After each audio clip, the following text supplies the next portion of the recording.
Nexterra is our paintless dent repair partner across the U.S. Paintless dent repair, often an opportunity for hailstorms. Some of us live in more hail-prone weather areas than other parts of the country, but many of those hail dents all over your car, paintless dent repair, you can push a lot of those dents out, and you don't damage the paint to the vehicle, so you keep that factory finish on your vehicle. In some situations, certain components may need to be replaced due to the extent of the damage, and Nexterra will take care of that entire process for you. Nexterra, as I mentioned, our hail repair partner, they can also do paint overspray removal.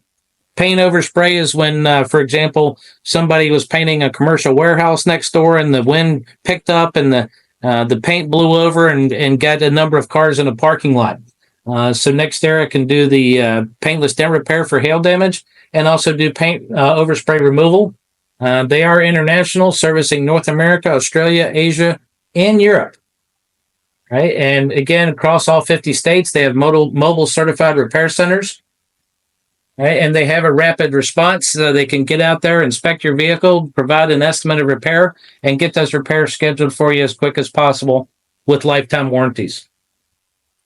The picture on the right kind of shows somebody doing some paintless dent repair work. A lot of tools involved in this, a lot of lights, a lot of complicated and really neat equipment that they can use to conduct these repairs. On the left is one of the smaller mobile response units, one of the vans. What looks like a billboard on the side is actually an awning that raises up so the paintless dent repair guy, as you can see on the left, can work under his lights regardless of the weather outside to conduct the repairs on that vehicle. Nexterra even has 18-wheelers that have awnings that can come up on both sides, so they can fit at least 8 vehicles at a time to conduct those repairs. So again, a very tech-driven and mobile response team from Nexterra when we have a big hail event.